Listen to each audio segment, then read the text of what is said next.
Good day mga boss, meron nga pong ekspekulasyon ngayon na mga trade or 3-team trade na posibleng mangyari. Ngayon nasa break ang PBA, halos 2 buwan po silang hindi maglalaro.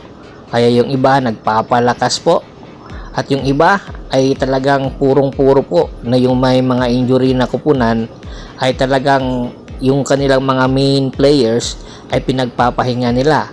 At yung iba naman po ay tinitingnan po ang posibilidad, ini-evaluate na po kung dapat bang ipanatili ito sa kanilang kupunan or maghanap na habang maaga pa po dahil nalalapit na nga po yung trading deadline ng PBA. Oo, sa October 7 pa po babalik ang PBA.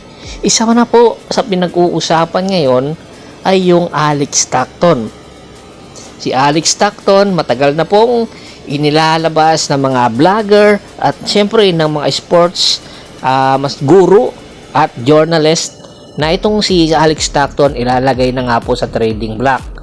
At di na po kaila na ang Converge Fiber Xers ay nagkaka-interest po dito kay Encho Serrano na tubong Pampanga.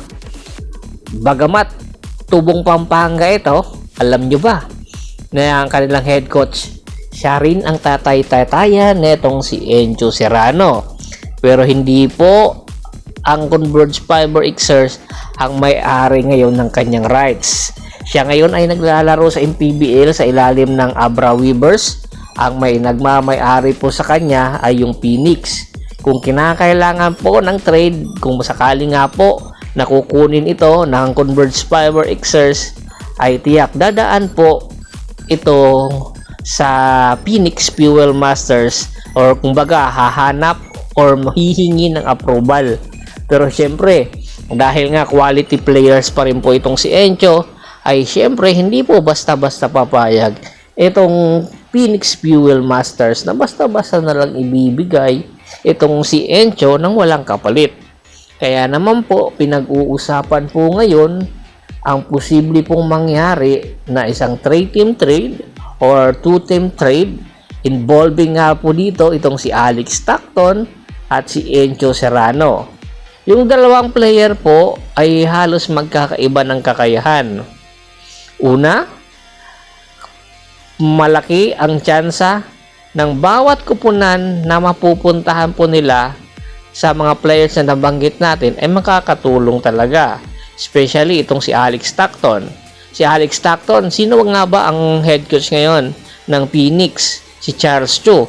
Si Charles Chu po yung nagtitimon dati sa Converge na kung saan yung kanyang sistema na pinapatakbo sa Phoenix, ganoon din po ang sistema na pinapatakbo dati sa Converge. Kaya hindi po kataka-taka na yun po ang magiging destinasyon nitong si Alex Stockton. Isa pa rin po sa pinag-uusapan na player ngayon ay itong si Troy Rosario. Itong si Troy Rosario, oo, hindi na po bumabata. Nakakakuha na rin po siya ng kampyonato sa Barangay Ginebra, San Miguel. Ito po yung kanyang dream bago po siya magretiro. Pero mayroon pong nangangailangan sa kanya na kupunan, which is ang Magnolia Pambansang Manok Timplados. Sa ilalim po ng SMC, 3 pong klaseng kupunan ang nasa ilalim nito. Ito yung ang San Miguel, Magnolia at Barangay Ginebra. At iisa lang po ang kanilang sports director, si Al Francis Chua. Ang head coach ngayon ng Magnolia ay si L.A. Tenorio. Napakalakas po kay Boss Al Francis Chua. Ayon nga sa report, humihingi daw po ng big man itong si LA para po pagpapalalim sa kanilang lineup. At tinitingnan po na hinihingi na player ay itong si Troy Rosario. Gusto po ni LA na doon po ito mapunta sa kanya at ang yung Barangay Ginebra po kukuha na lang daw po sa ibang kupunan, yung mga farm team nila.